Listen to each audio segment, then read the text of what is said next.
¿Qué tal? ¿Cómo les va?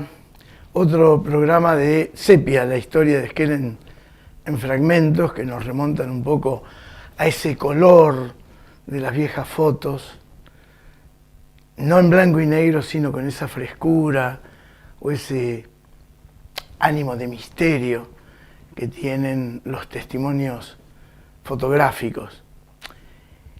En Esquel hoy vamos a charlar un poco sobre los balcánicos, de los Balcanes hasta Esquel. Y es un término que elegí yo para designar a numerosos inmigrantes que vinieron de lo que se llama la región o península balcánica. Generalmente ellos no se llaman así, de esa manera, pero para nosotros fueron un grupo muy interesante de migrantes que llegaron desde Europa hasta América, pasaron la mayoría de ellos por Buenos Aires, huyendo de las guerras, ya sea la miseria posterior a la Primera Guerra Mundial o las guerras entre los distintos reinos y países de esa península balcánica, donde se mezclaban trágicamente en estas guerras despiadadas y aún más que cualquier otra guerra, las cuestiones étnicas, las cuestiones religiosas, las cuestiones de costumbres, los prejuicios y la presión de las grandes potencias,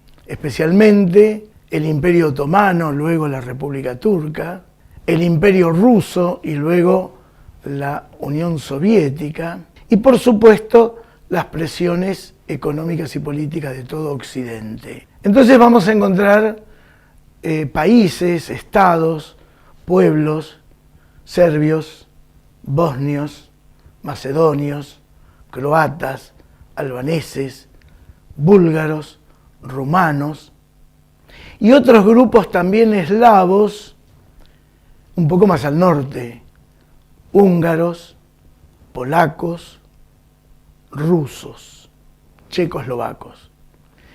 Esta gran cantidad de pueblos, especialmente los que nombré primero, los balcánicos, expulsaron a miles y miles de personas, preferentemente varones, jóvenes, que huyendo de la guerra y el hambre, llegaban a la Argentina, por ejemplo, buscando trabajo. Y lo encontraron. En Esquel afincaron muchos de ellos y todos tuvieron más o menos las mismas características. Hombres solos, jóvenes, que contrajeron matrimonio con mujeres criollas, algunas de origen indígena y otras algún mestizaje indígena y criollo de la región o venidos de Chile. El otro punto en común es que la mayoría de los que conocemos acá, si no todos, pasaron por el ferrocarril, directa o indirectamente en la construcción del ramal Ingeniero Jacobacci, Esquel. Algunos antes por Clemente Onelli, en la zona sur del Río Negro, y también otros trabajando en la piedra de revestimiento de numerosos edificios públicos que se construyeron en la zona alrededor de los años 30 y los años 40. Como se destacaban muchos de ellos en la construcción y sobre todo en el trabajo de revestimiento en piedra pulida, se los reconoce a partir de este detalle. Aunque la gente en general, en aquellos tiempos, sin distinguir el origen nacional, los llamaba genéricamente los rusos. El otro punto en común que tiene esta cantidad de inmigrantes es que, componiendo matrimonios con mujeres criollas, es decir, no paisanas de ellos, no búlgaras, no rumanas, no albanesas, no yugoslavas, este matrimonio mixto, especialmente a partir de muchas mujeres que por costumbre no guardan el otro apellido, es como que el apellido en muchos casos se fue perdiendo y a veces cuesta para el historiador encontrar a las familias, salvo las conexiones horizontales, a través de los exalumnos y exalumnas, y la vecindad que uno puede llegar a ser. El otro punto en común es que, producto de lo anterior, pautas culturales se fueron perdiendo. Solo revitalizadas, por ejemplo, pautas gastronómicas, a través de las hijas. Otra cosa que se fue perdiendo es el idioma original.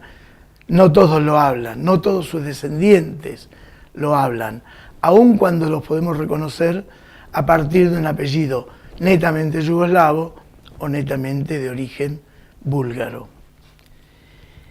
Y el último punto que podríamos decir de coincidencia entre todos ellos es que después de trabajar en el ferrocarril, en la construcción del ramal, en malas condiciones climáticas, al aire libre, con el rigor de los climas, inviernos, veranos, muchas veces en campamentos en carpas, muchos de ellos se dedicaron a la cocina en esos campamentos.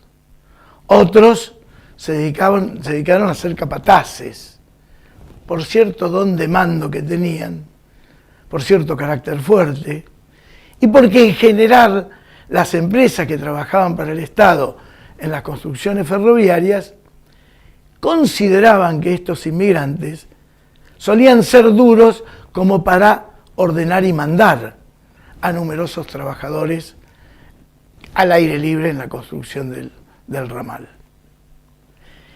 Y muchos de ellos, cuando dejaron el ferrocarril o dejaron la empresa que construía el ramal, al afincarse en nuestra zona, se dedicaron al comercio. Y qué casualidad, ¿no? La mayoría de ellos se dedicaron al comercio de alimentos, ya sea en el formato autoservicio o ramos generales, como en casas de comidas.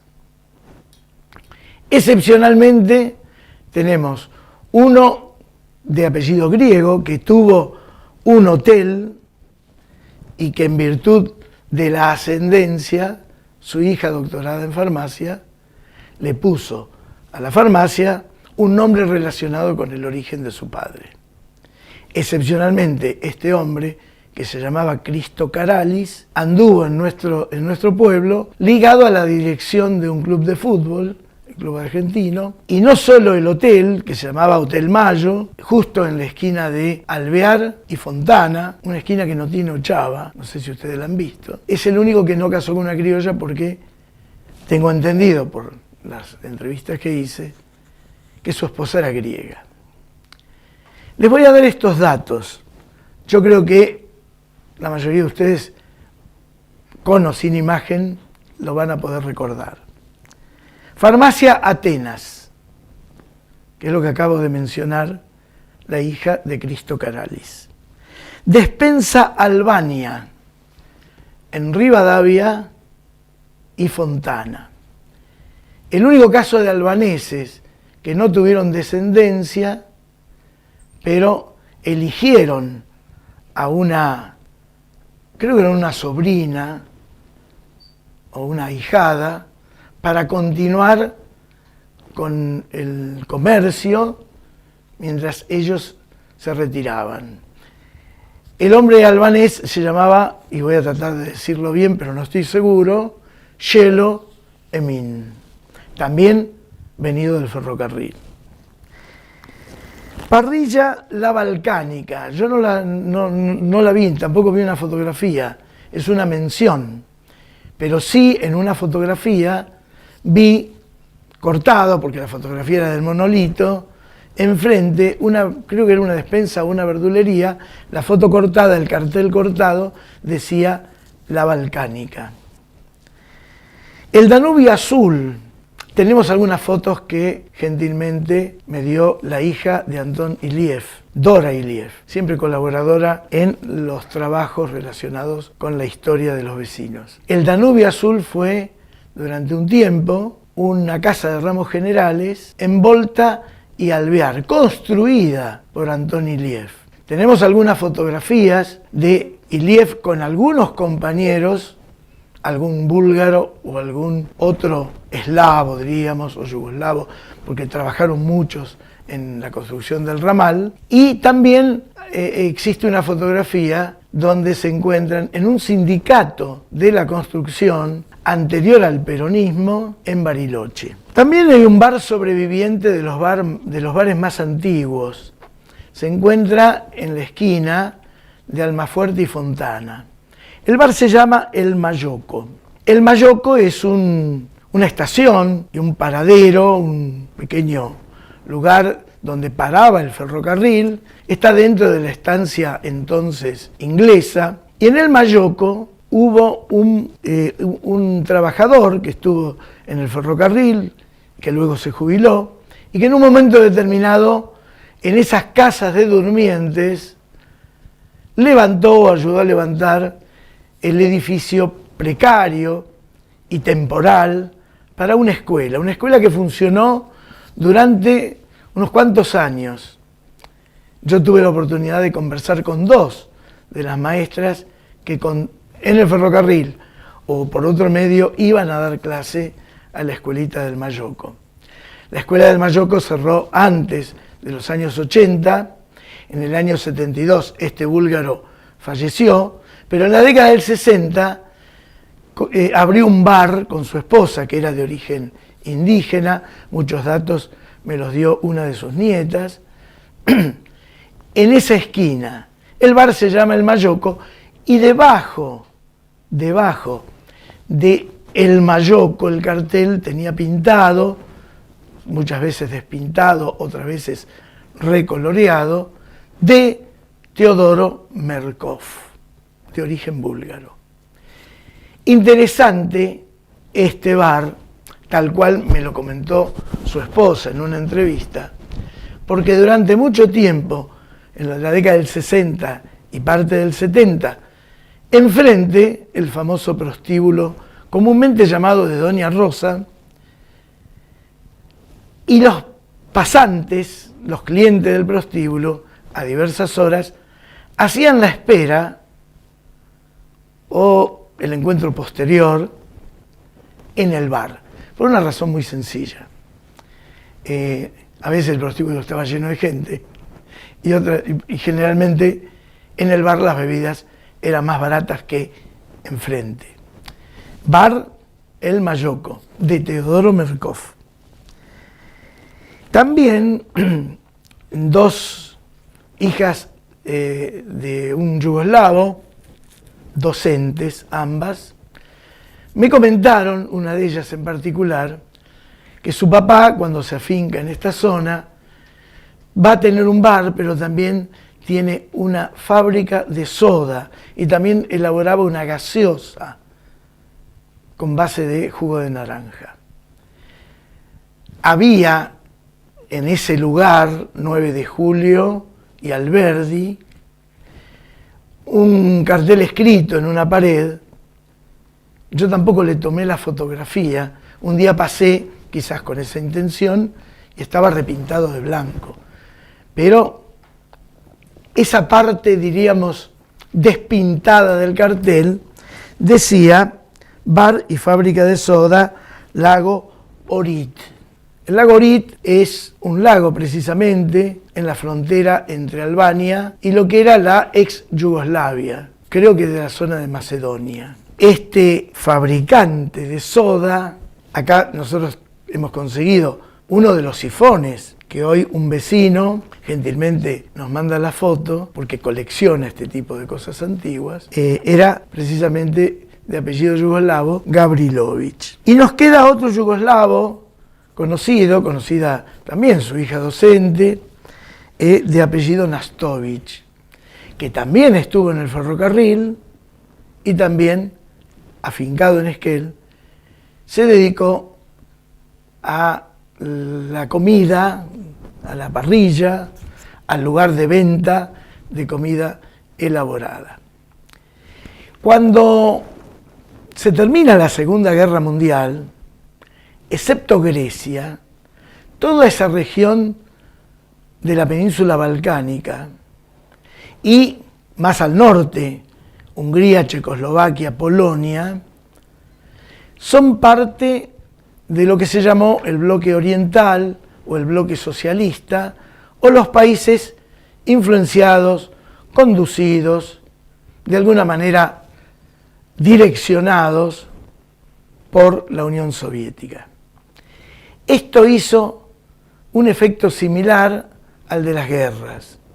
La gente huye cuando puede de las guerras y en un momento determinado cierran las fronteras y no puede huir. Cuando los regímenes políticos son tan celosos, tan herméticos, diríamos autoritarios en el sentido de la poca libertad de desplazamiento, muy pocos se podían ir, en todo caso algunos fugándose sin permiso, tal la situación política. Pero los que querían volver se les dificultaba. La mayoría de todos estos eslavos, yugoslavos, rumanos, búlgaros, algún griego, si quisieron volver, la mayoría no tuvo neta oportunidad de volver. Uno de ellos sí pudo volver y recorrer un poco en la búsqueda de sus familias.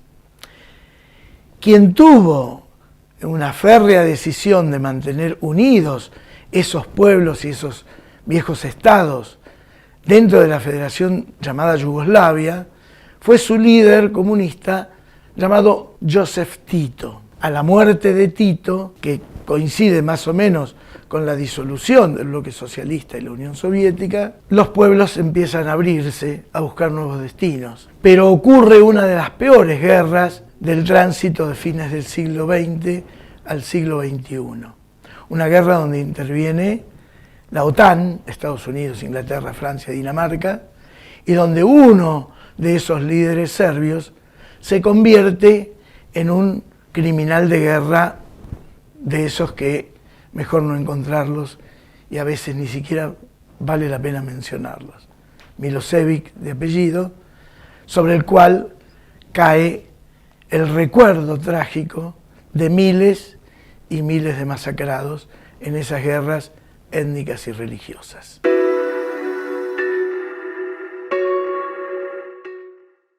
En los años 40 hubo en Esquel un diario de los trabajadores, un diario sindical que se llamaba El Obrero.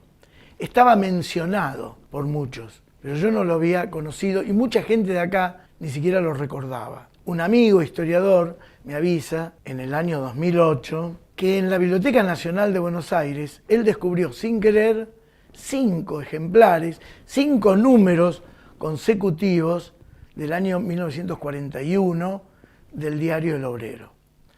Acá yo muestro algunas imágenes de ese diario y lo que me llamó mucho la atención es que había largas listas de trabajadores que eran los afiliados a un sindicato, que los llamaban para cobrar un subsidio o que los llamaban porque habían hecho una lista de apoyo a Ucrania o a la Unión Soviética o a los países que combatían a los nazis.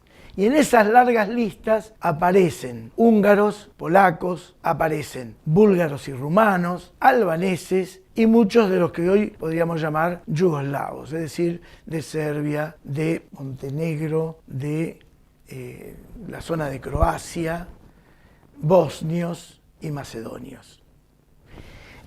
No quiero irme sin mencionar a algunos de estos vecinos, porque bien vale la pena recordarlos. Demetrio Gavrilovich, Argil Nastovich, Antoni Liev, Teodoro Merkov, Cristo Karalis, Shelo Emin. Y hay más. Nos hemos encontrado con otros. Miguel Elenkov, que fue capataz del ferrocarril, Teodoro Monev, que llegó a Esquel en 1936, también trabajó en el ferrocarril.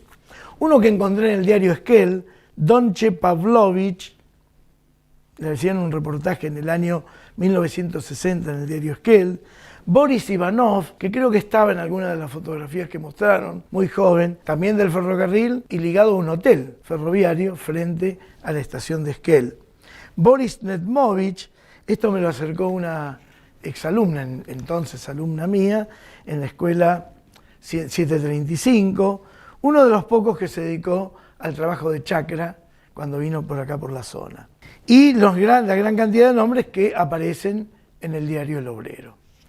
De todos los inmigrantes faltaba este grupo. Aunque son pocos de cada nacionalidad, fueron muchos de esa región, los Balcanes. Por eso me tomé el atrevimiento de decirles los balcánicos que llegaron a Esquel.